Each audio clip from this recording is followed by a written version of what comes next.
क्या दे सकता हूँ, क्या ला सकता हूँ, कहता तुझे बस शुक्रिया। क्या दे सकता हूँ। प्रभु यीशु मसीह के नाम में आप सभी का स्वागत है और मेरा नाम है बलजीत। और आज हम उसी टॉपिक को कंटिन्यू करने वाले हैं जो हमने पिछले हफ्ते शुरू किया था कि परमेश्वर की योजना हमारे परिवारों के लिए कैसी है, क्या है और परमेश्वर चाहता है कि हमारे परिवार कैसे हों। क्योंकि यदि आप परमेश्वर के राज्य में, परमेश्वर के लिए सेवकाई में यदि सफल होना चाहते हैं तो उसकी शुरुआत हमेशा घर से होती है। तो आइए हम बिना समय वेस्ट किए हुए उसी बात को, उसी सब्जेक्ट को कंटिन्यू करेंगे। तो पिछले हफ्ते मैं बात कर रहा था कि एक पति पत्नी, एक जो परिवार है, कितना इम्पोर्टेंट क्यों है। क्योंकि देखिए, यदि आप घर में एक जिम्मेदार व्यक्ति नहीं है तो आप एक जाके सेवकाई में यदि आप कल को कुछ करेंगे तो आप एक जिम्मेदार व्यक्ति वहाँ नहीं बन पाएंगे। क्योंकि आप रातों रात कुछ नहीं बनते। आप अपने साथ अपने कैरेक्टर को कह लीजिए, अपनी आदतों को कैरी करते हैं। तो बहुत ज़रूरी है कि आप एक अच्छे केयर टेकर हों, परिवार को संभालने वाले हों। तो आइए उसी चीज़ को कंटिन्यू करेंगे। देखिए, जो एक हस्बैंड होता है, पति होता है, उसकी जो सफलता है वो उसकी पत्नी में दिखाई देती है। और एक जो पति है वो कितनी सफल है, उसकी सफलता उसके पति में दिखाई देती है। दोनों बहुत ही ज़रूरी है। क्योंकि यदि वो सफल है तो आप देख सकते हैं कि उनके पीछे उनकी जो मेहनत है एक दूसरे के प्रति है, इसलिए वो सफल है। ना पति अकेला सफल हो सकता है, ना पत्नी अकेली सफल हो सकती है। ये एक एफर्ट है, म्यूचुअल एफर्ट है। क्योंकि परमेश्वर ने इसी तरह इस रिश्ते को बनाया है ताकि वो एक साथ चलें। बाइबल में कहा गया था कि परमेश्वर ने एक मददगार, एक हेल्पर आदम के लिए बनाया था।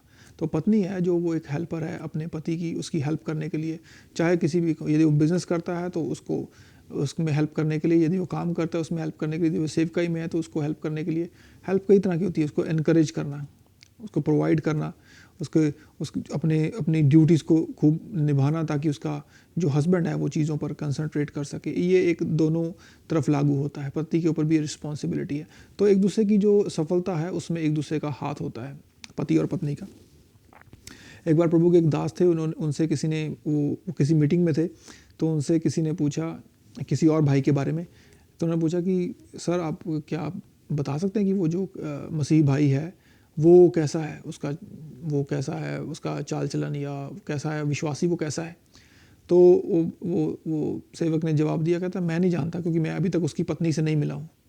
तो उनके कहने का मतलब ये था कि यदि मैं जानना चाहता हूँ कि ये कैसा विश्वासी है, मैं उससे नहीं पूछूंगा, मैं जाके उसकी पत्नी को पूछूंगा। यदि आप किसी पत्नी को जानना चाहते हैं कि वो कैसी विश्वासी है तो आप उसके पति से पूछिए। वो उसको जाके देखिए कि वो कैसा जीवन जी रहे हैं या वो कैसे हैं, क्योंकि आप उनसे समझ पाएंगे। क्योंकि उनसे बेहतर उनको कोई नहीं जानता, वो एक साथ रहते हैं। तो बहुत ज़रूरी है कि परिवारों में, घरों में हमारा जो क्रिश्चियन मैरिज है, जो परिवार है, शादी है, वो एक ही पेज पे होनी चाहिए, एक ही रास्ते पे होने चाहिए। उनका एक ही विजन होना चाहिए। यदि परमेश्वर ने किसी पति को दर्शन दिया है कोई, तो उसकी पत्नी उसको सपोर्ट करने वाली होनी चाहिए। यदि पत्नी को परमेश्वर ने कोई दर्शन दिया है तो उसका पति उसको सपोर्ट करने वाला होना चाहिए, क्योंकि इसी तरह वो परमेश्वर की इच्छा को पूरी कर पाएंगे। पहला कुरिन्थियों अध्याय 11 उसकी 7 आयत में लिखा है कि स्त्री पुरुष की महिमा है। Women is the glory of man.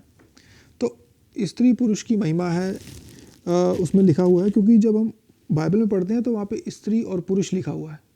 लेकिन ग्रीक, यूनानी भाषा में, हिब्रानी भाषा में पति पत्नी के लिए जो पुरुष और मर्द के लिए जो शब्द यूज़ किए गए हैं, वही उन्होंने पति और पत्नी, स्त्री और पुरुष सेम ही शब्द यूज़ करते हैं। तो वहाँ पे ये नहीं लिखा हुआ कि स्त्री पुरुष की महिमा है। यदि आप ओरिजिनल ग्रीक में या हिब्रू में पढ़ने जाएंगे तो आपको मिलेगा, वहाँ पे लिखा है कि पत्नी अपने पति की महिमा है। इतना परमेश्वर एम्फसिस देता है रिश्ते को, क्योंकि बहुत ज़रूरी है। यदि पति पत्नी, देखिए, अगर वो सेम पेज पे नहीं होंगे तो वो कैसा, जो फैमिली जो होगी, प्रोड्यूस होगी, पैदा होगी, वो कैसी होगी। उनका आपस में सहमत होना आने वाली पीढ़ियों के ऊपर असर डालता है। तो परमेश्वर कहता है कि स्त्री पुरुष की महिमा है, या कह लीजिए कि पत्नी पति की महिमा है। तो बड़ा फ़र्क पड़ता है। परमेश्वर इस बात को बड़ा ही सीरियस लेता है। तो देखिए, यदि आप, जैसे मैंने पहले कहा कि यदि आप देखना चाहते हैं कि एक व्यक्ति कितना सक्सेसफुल है एज अ हस्बैंड, एक पति के रूप में, तो आप उसकी पत्नी की ओर देखिए। क्या वो अपनी पत्नी का ख्याल रखता है? अपनी पत्नी का ख्याल रखने वाला एक व्यक्ति जब वो यदि वो सेवकाई में उतरेगा तो वो लोगों का ख्याल रखेगा, वो एक अच्छा पासबान होगा, वो एक अच्छा सेवक होगा। जैसे मैंने पहले कहा कि चीज़ें घर से शुरू होती हैं। यदि आप एक प्रोवाइडर नहीं है अच्छा वो, तो यदि वो अपनी पत्नी के साथ ही सहमत नहीं है या धीरजवंत नहीं है, तो बहुत ही अनलाइकली होगा कि वो बाहर जाके किसी और के साथ भी धीरज दिखाए। क्योंकि जैसे मैंने पहले कहा, वो हम अपनी आदतों को, अपने चरित्र को अपने साथ ही लेके चलते हैं। और जब हम नीति वचन प्रोवर्ब्स पढ़ते हैं, उसका 31 अध्याय सबने पढ़ा होगा, जिसमें लिखा है कि एक समझदार और एक सफल जो स्त्री है, पत्नी है, वो कैसी होनी चाहिए। तो यदि आप उस 31वें अध्याय में आयत 11, 23 और 28 पढ़ेंगे तो आपको नज़र आएगा कि पत्नी की सफलता जो उसमें लिखी हुई है, उसमें उसका पति साथ में ही है। उन 3 आयतों को ध्यान से पढ़िएगा, हमने नीचे डिस्क्रिप्शन में भी डाली हैं वो आयतें, आप ध्यान से पढ़िएगा। क्यों? क्योंकि उसकी सफलता उसके पति की सफलता के साथ जुड़ी है और पति की सफलता उसकी पत्नी के साथ जुड़ी है। और लिखा हुआ है कि उसका पति जाना जाता है समाज में, किसकी वजह से? अपनी पत्नी की वजह से। क्यों? क्योंकि उसकी पत्नी का जो जीवन है वो वैसा है। बहुत ज़रूरी है दोनों का एक दूसरे की सफलता के लिए।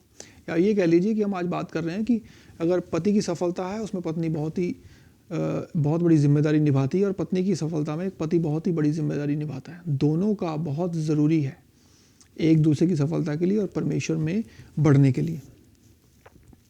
और प्रभु के एक दास ने कहा था कि आपको अपनी जो पत्नी है उसकी तारीफ़ करनी चाहिए। तो उनके कहने का मतलब ये था कि कहते हैं कि आप ज़रा देखिए कि आपकी पत्नी आपके लिए कितने काम करती है। वो आपके लिए खाना बनाती है, आपके कपड़े धोती है, आपके बच्चों को संभालती है, और आप चाहकर भी उसका जो कर्ज है कभी नहीं दे सकते। एक तरह देखा जाए तो बात में उनकी एक वज़न भी है। और आजकल जो पत्नी है वो खाली घर नहीं संभालती, वो काम भी करती हैं हमारे बराबर, पतियों के बराबर। तो उनको कभी तुच्छ ना जाने। कुछ लोग बहुत ही मैंने नोटिस भी किया, मिसट्रीट करते हैं अपनी वाइफ्स को, या स्पेशली पब्लिक में वो उनको बिल्कुल ही जैसे उनकी इज़्ज़त नहीं करते। देखिए, आप पति होगे, अपनी पत्नी की इज़्ज़त नहीं करेंगे, उसको बैकअप नहीं करेंगे, तो कौन करेगा? क्योंकि वो आपकी जिम्मेदारी है। बाइबल कहती है, हे पतियों अपनी पत्नियों से प्रेम करो जैसा मसीह ने कलीसिया के साथ किया। तो मसीह ने तो कलीसिया के लिए अपना जीवन दे दिया। इस लेवल की परमेश्वर, इस स्तर की परमेश्वर बात कर रहा है। तो उनका ख्याल रखें, और दोनों पर लागू होता है, पत्नी के ऊपर भी लागू होता है। पत्नी को परमेश्वर ने हिदायत दी है, अपने पति का सम्मान करो, उसके अधीन रहो। जो वचन को जानने वाली स्त्री होगी वो हमेशा उसको करेगी। यदि आपके अंदर वचन नहीं है, तब आपको ये काम करना बहुत ही मुश्किल लगेगा, क्योंकि फिर आपको आपकी जो फ्लैश है, आपकी जो देह है, वो आपको ये सब चीज़ें करने नहीं देती। क्यों? कोई आदमी को झुकना पसंद नहीं है, लेकिन जिस परमेश्वर ने शादी को बनाया, रचाया, जिसका आइडिया था, वो उससे बेहतर कोई नहीं आपको राय दे सकता शादी के बारे में। तो जैसे मैंने पहले कहा कि बाइबल ही एक बेहतरीन किताब है शादी के ऊपर सलाह देने के लिए, क्योंकि इफिसियों की किताब उसका 5 अध्याय, यदि हम उसकी 22 और 25 आयत पढ़ते हैं, उसमें ऐसा लिखा है, पत्नियों अपने पति के अधीन रहो, और पतियों अपनी पत्नी को प्रेम करो। यह परमेश्वर ने पति और पत्नी को आज्ञाएं दी हैं। किसके बेनिफिट के लिए? हमारे बेनिफिट के लिए, हमारी शादीशुदा जीवन के बेनिफिट के लिए। देखिए, जब आप एक शादीशुदा व्यक्ति हैं, आपके जीवन की एक नई शुरुआत होती है। आप एक ऐसे व्यक्ति के साथ अपनी सारी ज़िंदगी गुजारने वाले हैं जिसके साथ आप जुड़े हैं। तो आपको नहीं लगता कि परमेश्वर की जो उसके बारे में योजना होगी वो आपकी और हमारी सोच से कहीं बेहतर होगी, बढ़ के होगी, क्योंकि वो जानता है कि आने वाली पीढ़ियाँ क्या होंगी। तो वो जो हमें सलाह देता है उसको हमें सुनना चाहिए। पत्नियों अपने पति के अधीन रहो, पतियों अपनी पत्नियों से प्रेम करो। यदि आप इसके ऊपर मनन करेंगे तो आप समझ पाएंगे। ये यशाया उसका 48 अध्याय उसकी 18 आयत में ऐसा लिखा है कि यदि तुमने मेरी आज्ञाएं मानी होती तो तुम्हारी जो शांति है वो नदियों के समान होती। होता क्या है, हम अपनी शादीशुदा जीवन में यदि कुछ प्रॉब्लम आती है तो हम परमेश्वर को छोड़ के सबकी सुन लेते हैं। कौन क्या कह रहा है, कौन कैसी सलाह दे रहा है, कौन हमारे कान भर रहा है, उससे आपकी शादी मजबूत नहीं होती, आपकी शादी ख़राब होती है। परमेश्वर के पास जाइए। इसलिए परमेश्वर कहता है इशाया 48 उसकी 18 आयत में कि यदि तुमने मेरी सुनी होती तो कहता है कि तुम्हारी शांति नदियों के समान होती, पर सुनते नहीं हम परमेश्वर की। हम वो करना चाहते हैं। कई बार शादी के बाद ये प्रॉब्लम आती है, कई बार जब हम किसी व्यक्ति से शादी करना चाहते हैं हम किसी की सुनते नहीं हैं, और बाद में जब सब चीज़ें गड़बड़ हो जाती हैं, मैरिज स्पॉयल हो जाती है, ख़राब हो जाती है, तब हम परमेश्वर की ओर देखते हैं। नो डाउट, उसमें कोई शक नहीं है, परमेश्वर तभी हमारी मदद करने के लिए भागा आता है। लेकिन वो जो पेन थी, जो दर्द था, वो जो समय था, आपने अपने ऊपर खुद ले लिया, वो किसी और को नहीं भुगतना पड़ता, वो आपको ही भुगतना पड़ेगा। सो बेहतर है कि हम परमेश्वर की राय लें। कुछ लोग होते हैं वो डाइवोर्स शब्द को बहुत ही लाइटली लेते हैं। उनको वो शब्द को ऐसे यूज़ करते हैं, एक दूसरे को, कई बार पति पत्नी एक दूसरे को डराने के लिए, एक दूसरे को कंट्रोल करने के लिए इन शब्दों का इस्तेमाल करते हैं। पर आपको मालूम है सबसे जो खतरनाक शब्द है आपकी शादी के लिए वो है शब्द तलाक। ऐसे शब्द को आप अपने मुंह पे ही मत लाइए। अपनी शादी को तोड़ने की जितना हम उससे भागने की कोशिश करते हैं, यदि हम उतनी मेहनत उसको बनाए रखने के लिए करें तो शायद चीज़ें टूटे नहीं, शायद शादियाँ टूटे नहीं। पर होता क्या है, हमारा जो माइंड है, जैसे मैंने पहले कहा कि हम हर एक की सुन लेते हैं। और देखिए, आप एक चीज़ में से गुजर रहे हैं, शादी आपने की है, आप एक दूसरे को जानते हैं, लोग नहीं जानते। तो उनकी जो राय ले लेते हैं, उनके अनुसार ही हम अपनी राय बना लेते हैं और डिसाइड कर लेते हैं कि हमें तलाक चाहिए। कभी आप बैठ के उन चीज़ों को सुलझाने की कोशिश नहीं करते, और जब समय फिर देर हो जाती, फिर आप उसका कुछ नहीं कर सकते। तो बेहतर है इस शब्द का इस्तेमाल अपने आप शादीशुदा जीवन में ना करें। जैसे मैंने पहले कहा कि लोग डाइवोर्स को इस्तेमाल करते हैं उस रिश्ते से भागने के लिए, लेकिन ये परमेश्वर की योजना नहीं है। एक जगह बाइबल में लिखा है कि आई हेट डाइवोर्स। परमेश्वर कहता है कि मुझे नफ़रत है तलाक शब्द से, क्योंकि अदन की वाटिका में सबसे पहले जो तलाक हुआ परमेश्वर और आदम और हवा के बीच में हुआ, वो अलग हो गए। इसलिए परमेश्वर उसको पसंद नहीं करता कि कोई चीज़ अलग हो परमेश्वर से, क्योंकि परमेश्वर ने जो दर्जा दिया है मनुष्य को और उसको जोड़ा है पत्नी, उसकी एक स्त्री के साथ, पत्नी के साथ, परमेश्वर उस रिश्ते को कभी छोड़ना नहीं चाहता। क्योंकि यदि आप पुराने नियम पढ़ेंगे, परमेश्वर ने बार बार अपनी तुलना और इजराइल की तुलना एक पति और पत्नी के रूप में की थी। और वो कहता है कि तुमने अपने प्यार को भूल गए, तुमने अपने जो पहले प्यार को त्याग दिया है। परमेश्वर अपनी तुलना एक पति और इजराइल की तुलना एक पत्नी के रूप में करता था। और नए नियम में हमें भी दुल्हन कहा गया है यीशु मसीह की। तो ये परमेश्वर का आइडिया है, परमेश्वर की योजना है कि पति पत्नी जुड़े रहें, टूटे नहीं। और शायद यदि उसका 42 अध्याय उसकी हम 3 आयत पढ़ेंगे तो उसमें लिखा है कि परमेश्वर, मैं पैराफ्रेज कर रहा हूँ, यदि आप उसको आयत को पढ़ लेंगे, इशाया 42 उसकी 3 आयत, कि परमेश्वर हमारे ऊपर कभी गिव अप नहीं करता ईजीली। यदि परमेश्वर को लगता है कि हमारे अंदर थोड़ी सी भी आशा बाकी है हमें संभालने की, हमारे अंदर थोड़ी भी कैपेसिटी है, पोटेंशियल है, परमेश्वर हमें इकट्ठा करने की कोशिश करता है, हमें तोड़ता नहीं है। तो अपनी शादी के बारे में ऐसा सोचें, यदि आपको थोड़ी भी होप नज़र आती है, उसको तोड़े मत, भागे मत वहाँ से, उसको जोड़ने की कोशिश करें, क्योंकि ये कोई मजाक नहीं है इसकी। जो स्पेशली अगर आपके पास बच्चे हैं, तो यदि आप तलाक की बात कर रहे हैं तो उन पे बहुत ही बुरा असर पड़ता है। इसलिए परमेश्वर की नहीं चाहता कि ये चीज़ें हों, क्योंकि हम आने वाले समय में नहीं देख पाते, लेकिन परमेश्वर जानता है कि आने वाले समय में क्या होगा। देखिए, परमेश्वर चीज़ों को करेक्ट करने की सामर्थ्य रखता है, लेकिन जैसा मैं हमेशा कहता हूँ कि परमेश्वर का एक पार्ट है, एक आपका पार्ट है। हर एक्शन का एक कॉन्सिक्वेंस होता है, हर एक चुनाव का एक नतीजा होता है। जैसा चुनाव आप करेंगे वैसा नतीजा होगा। परमेश्वर आपको बचा लेगा, संभाल लेगा, वो हमेशा खड़ा होगा आपकी मदद के लिए। लेकिन जब हम अपने आप को कई बार पेन कॉज कर लेते हैं, अपने आप के लिए इतना बड़ी पेन खड़ी कर लेते हैं, उससे निकलते वक्त कई बार हमें ही वो झेलनी पड़ती है, किसी और को नहीं। सो कोशिश करें परमेश्वर में बने रहें और अपनी शादी को टूटने से बचाएं। और चलो ये भी हम समझ सकते हैं, यदि आप एक व्यक्ति कोशिश कर रहा है, और क्योंकि अच्छी शादी बनाए रखने के लिए 2 लोगों को मेहनत करनी पड़ती है और ख़राब करने के लिए सिर्फ एक ही काफ़ी होता है। तो इसलिए बड़ा ज़रूरी है कि जो पति और पत्नी है वो दोनों परमेश्वर को मानने वाले हों। यदि वो यीशु मसीह को जानने वाले होंगे, तो यदि उनमें वचन होगा परमेश्वर का, तो वो एक दूसरे को छोड़ने की बजाय उस रिश्ते को बनाए रखने की कोशिश करेंगे। 2 व्यक्तियों की ज़रूरत होती है शादी को बनाए रखने के लिए। जैसे मैंने पहले कहा। तो दोनों का ज़रूरी है परमेश्वर में बने रहना। यदि ख़राब करनी है तो एक काफ़ी है, और एक व्यक्ति अगर एफर्ट करता रहे और दूसरा इंटरेस्टेड ना हो तो फिर आप कुछ कर भी नहीं सकते ज़्यादा देर। और कुछ लोगों को शादी के बाद जो एक्सपीरियंस होते हैं बुरे, कह लीजिए, कुछ लोग कंप्लेंट करते हैं कि मुझे नहीं मालूम था कि ये व्यक्ति ऐसा है, या आप कई बार कहते हैं कि ये व्यक्ति बदल गया है। देखिए, जो शादी है वो आपको एक बुरा इंसान नहीं बनाती। शादी बल्कि जो आपके अंदर था उसको एक्सपोज कर देती है। होता क्या है, जब आप सिंगल थे, जब आप एक अकेले व्यक्ति थे, आपके अंदर जितनी भी बुराइयां थी आप उसको झाड़ के एक कारपेट के नीचे छुपो देते थे, क्योंकि आपके पास दूसरा कोई व्यक्ति नहीं था। लेकिन जब आप शादीशुदा होते हैं तो वही चीज़ें निकल के बाहर आती हैं। देखिए, यदि आप एक सेल्फिश, एक स्वार्थी व्यक्ति हैं शादी से पहले, तो शादी के बाद आपका स्वार्थीपन जो निकल के बाहर एक्सपोज हो जाएगा। क्यों? क्योंकि आप सबसे पहले अपने आप को प्रेफरेंस देंगे, अपनी चीज़ें ज़रूरतें पूरी करने की कोशिश करेंगे, अपनी पत्नी को पीछे रखेंगे, उनकी ज़रूरतें नहीं पूरी करेंगे, अपने बच्चों की ज़रूरतें नहीं पूरी करेंगे।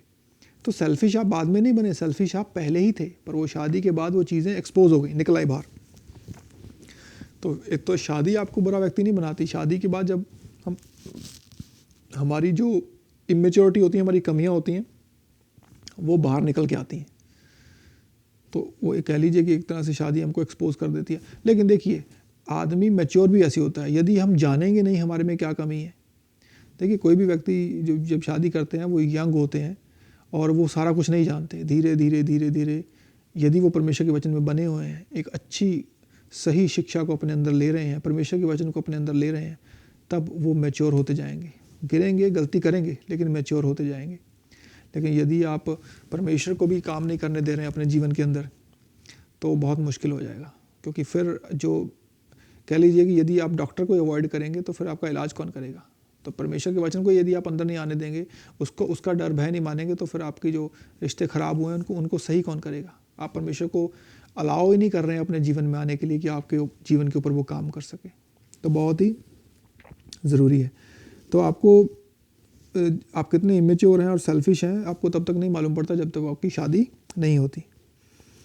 और मैं बहुत ही शुक्रगुजार हूँ अपने जीवन में, एक प्रभु के दास, एक व्यक्ति जिनसे मैंने बड़ा कुछ सीखा। और आपको अपने जीवन में ऐसे लोग चाहिए जो आपको खरी और सही सलाह दे सकें। यदि आप एक किसी चीज़ से गुजर रहे हैं और यदि आपको लगता है कोई आपको सही सलाह दे सकता है, एक मैच्योर विश्वासी, उससे सलाह ज़रूर लें, उससे पूछें, उससे बात करें, क्योंकि आप हर चीज़ नहीं जानते। यदि आप शादीशुदा जीवन में स्ट्रगल कर रहे हैं तो किसी ऐसे व्यक्ति से सलाह लें जो परमेश्वर के वचन को जानता हो कि परमेश्वर का वचन शादी के बारे में क्या कहता है। यदि आप देखते हैं उसकी मैरिज सक्सेसफुल है, उससे बात करें, वो आपको कुछ ना कुछ मदद करेगा। अपने आप में दबा के मत रखें। यदि आप खुद ही इसको सुलझाने की कोशिश करेंगे, देखिए, यदि आप खुद ही इसको सुलझा सकते तो कब के सुलझा लिए होते। आप स्ट्रगल कर रहे हैं, इसका मतलब आप उसके बारे में कुछ नहीं कर पाते, कुछ नहीं कर पा रहे हैं, तो किसी और की मदद लीजिए। आमीन। तो जो शादी है वो आपको फोर्स करती है अपने अंदर के जो इश्यूज़ हैं, सेल्फिश कह लीजिए या स्वार्थी कह लीजिए या कह लीजिए गुस्सैल कह लीजिए, उन चीज़ों को आप फेस करते हैं शादी के बाद। और जो कहते हैं कि जो ग्रेट मैरिजेज होती हैं, जो अच्छी शादियां होती हैं, वो अपने आप नहीं बनती। उसके लिए बहुत सारा एफर्ट करना पड़ता है, बहुत सारी मेहनत करनी पड़ती है, पत्नी को और पति को, दोनों को। अपनी इच्छाओं को कई जगह मारना पड़ता है, एक दूसरे को प्रेफर करना पड़ता है, अपने से आगे उनको रखना पड़ता है, अपनी ज़रूरतों को दबा के कई बार दूसरे की ज़रूरत को पूरा करना पड़ता है, कई बार दूसरे की नादानियों को इग्नोर करना पड़ता है। क्योंकि यदि आप देखिए गिनने पे आएंगे एक दूसरे की गलतियाँ, तो ना आप परफेक्ट हैं ना आपका पार्टनर परफेक्ट है, आप तो कभी भी खुश नहीं रह पाएंगे। चीज़ों को इग्नोर करना पड़ता है, कई बार सीखना पड़ता है, कई बार सिखाना पड़ता है, बात करनी पड़ती है। इसी तरह आप एक अच्छी मैरिज में चल पाएंगे, अदरवाइज़ बहुत ही मुश्किल हो जाएगा। और बहुत सारे लोग, मैं आखिरी बात इस पर बंद करूँगा, बहुत सारे लोग इस बात पे सहमत होते हैं कि जब तक मेरे जीवन में कोई बदलाव नहीं आएगा, चेंज नहीं आएगा, मेरी जो हालात हैं, मेरी जो शादीशुदा जीवन है, वो इम्प्रूव नहीं कर पाएगा, वो सुधर नहीं पाएगा। वो ये तो जानते हैं कि बदलाव ज़रूरी है, पर प्रॉब्लम पता क्या है, वो परमेश्वर से यही दुआ करते रहते हैं कि प्रभु बदलना तो है, पर परमेश्वर मैं चाहता हूँ कि तू मेरे पार्टनर को, मेरी पत्नी को बदल। और परमेश्वर बल्कि उसको नहीं, परमेश्वर आपको बदलना चाहता है। आपने ध्यान दिया जब बाइबल में परमेश्वर कहते हैं कि पत्नियों अपने पति के अधीन रहो, परमेश्वर जब पत्नी से बात कर रहा है तो उसको पत्नी की रिस्पॉन्सिबिलिटी बता रहा है कि तुम्हें क्या करना है। और जब पतियों से बात करता है परमेश्वर कहता है हे पतियों अपनी पत्नी से प्रेम करो। परमेश्वर जब पति से बात कर रहा है तो परमेश्वर पति को उसकी रिस्पॉन्सिबिलिटी बता रहा है। हमें अपनी अपनी रिस्पॉन्सिबिलिटी जाननी है। ये नहीं कहना है कि परमेश्वर उसको बदल, परमेश्वर को ये परमेश्वर मुझे बदल। जब एक पति पत्नी का ऐसा रवैया होगा, जब वो दोनों परमेश्वर के आगे जाएंगे और बोलेंगे परमेश्वर मुझे बदल, तो देखिए आपकी जो मैरिज है, आपकी जो शादीशुदा ज़िंदगी है बहुत ही बेहतर हो सकती है और होगी। तो होता क्या है, हम वो एक दूसरे की कहते हैं कि अपने स्पाउस को, अपनी पत्नी को या अपने पति को बदलने की कोशिश करते रहते हैं। और जबकि परमेश्वर हमारे ऊपर काम करना चाहता है। परमेश्वर चाहता है कि हम अपने ऊपर काम करें।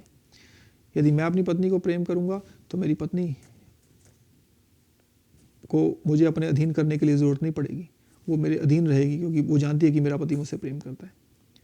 और यदि मेरी पत्नी मेरे अधीन रहेगी तो मुझे उसको प्यार करने के लिए अपने आप को फोर्स नहीं करना। मैं जानता हूँ कि मेरी पत्नी मेरे अधीन है, वो कर रही है जो एक पत्नी का जो कर्तव्य है, तो मुझे भी वो करना चाहिए जो एक पति का फ़र्ज़ बनता है।